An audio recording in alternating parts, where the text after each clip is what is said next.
ವೇದಿಕೆ ಮಾತಾಡೋಕೆ ಸೌದಿ ಅವ್ರು ತಾಳ್ಮೆ ಕಳ್ಕೊಂಡ್ರ ಅಂತ. ನಾನು ಯಾವತ್ತೂ ತಾಳ್ಮೆ ಕಳ್ಕೊಂಡಿಲ್ಲ. ತಾಳ್ಮೆ ಇಟ್ಕೊಂಡೇ ಮಾತಾಡಿ.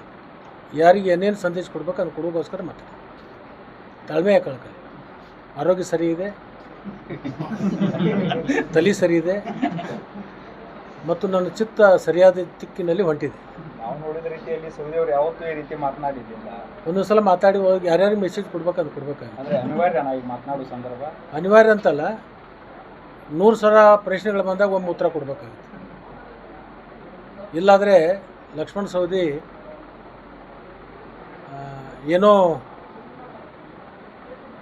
ಬೆಂಡ್ ಆಗಿದ್ದಾನೆ ಅನ್ನುವಂಥದ್ದು ಎಲ್ಲೋ ಒಂದು ಭಾವನೆ ಬರಬೇಕಲ್ಲ.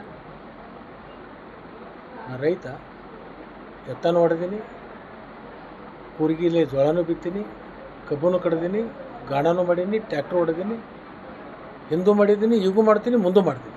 ಅದ್ರ ಬಗ್ಗೆ ನನಗೆ ಹೆಮ್ಮೆ ಇದೆ. ನಮ್ಮ ಕಸುಬು, ರೈತರದ್ದು ಕಸುಬು. ಮತ್ತು ಜಗತ್ತಿಗೆ ಅನ್ನ ಹಾಕ್ತಕ್ಕಂಥ ರೈತನೇ ಅದನ್ನು ಮಾಡ್ತಕ್ಕಂಥ. ಜಗತ್ತಿಗೆ ಅನ್ನ ಹಾಕೋದ್ರಲ್ಲಿ ನನ್ನ 4 ರೈತರು ಬೇರೆಯವರಿಗೆ ಹೋಗಲಿ ಅಂತೇಳಿ ಮಾಡೋದು. If you like this video ಬೇಗ ಲೈಕ್ ಮಾಡಿ, ಕಾಮೆಂಟ್ ಮಾಡಿ, ಶೇರ್ ಮಾಡಿ ಹಾಗೂ ಯೋಯೋ ಟಿವಿ ಕನ್ನಡವನ್ನು ಸಬ್ಸ್ಕ್ರೈಬ್ ಮಾಡಿ.